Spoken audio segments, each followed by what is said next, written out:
very vivid.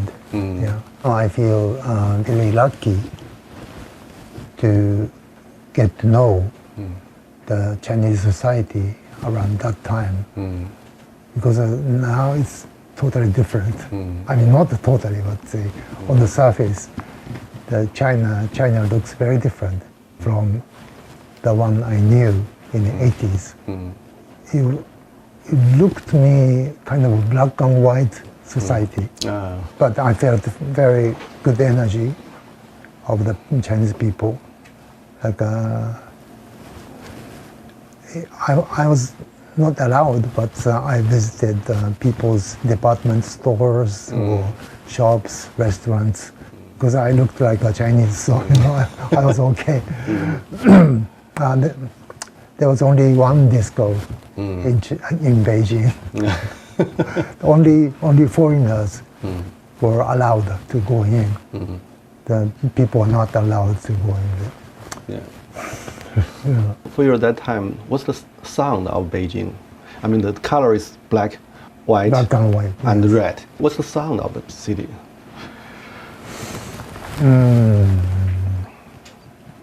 I remember the sounds of bicycles. I mean, less cars, of course. But also quiet, because we were staying in the famous Beijing hotel next to the Tiananmen Square. The streets are so huge, and so in the evening it's so quiet. And what's the sound of the Forbidden City? It's kind of empty. I mean, it's still the architecture. It's so beautiful. So looking at the yards and walls, the palace, as if still the emperor is living in his time. But we know it's empty, so it's kind of sad. Maybe that made me feel this, I strongly remember the sound of the wind, sort of the loneliness. How about the working process? I mean, when you were making the music for the movie, you imagine the loneliness of the emperor a lot. I mean, you needed the rhythm, you needed the image, or you needed maybe the smell? What kind of thing makes your first inspiration? Well, there's no one method. I always say that if there's a method which I should follow to make me able to write music directly, I would follow. But there's no such a method.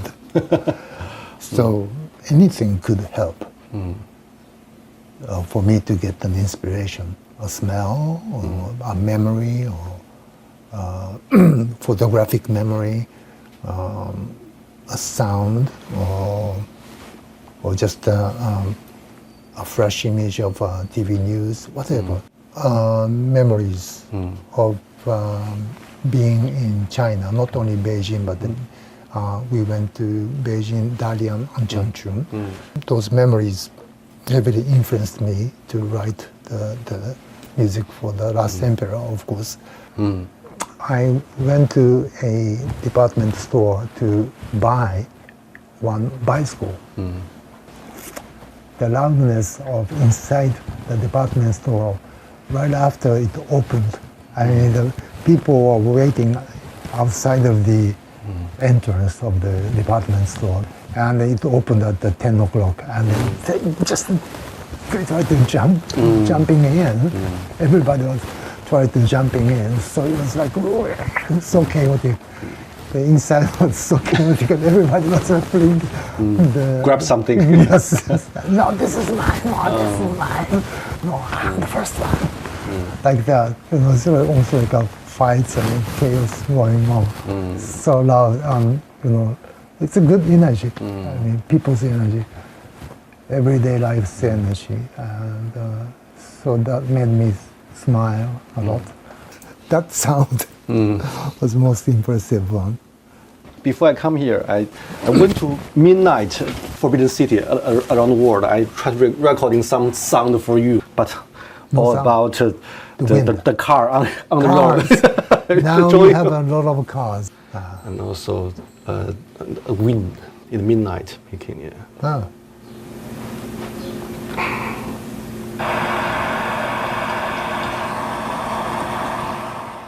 The leaves. Yeah. Nice. Also the lovers. The lover talking about flower. It's nice. Yeah. On the street. On the street. Yeah, on the street. Near the river. Floating, near the river. Near yeah. the river. Yeah.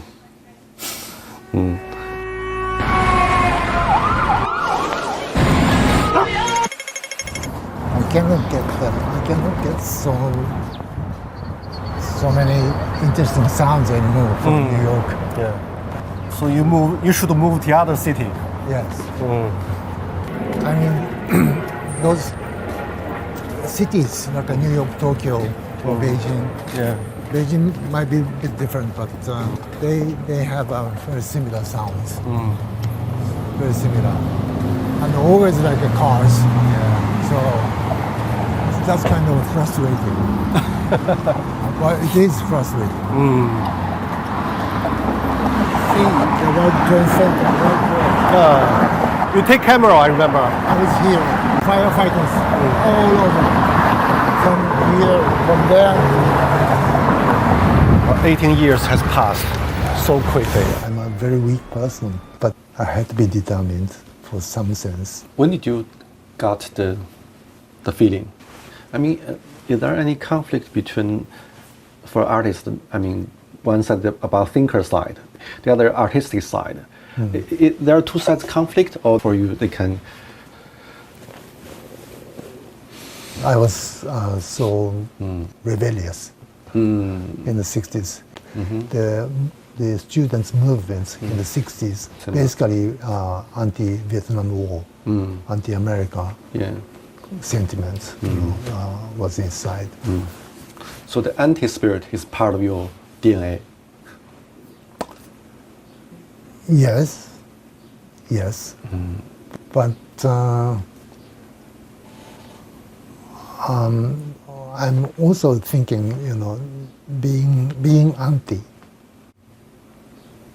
is sometimes too easy or not too deep.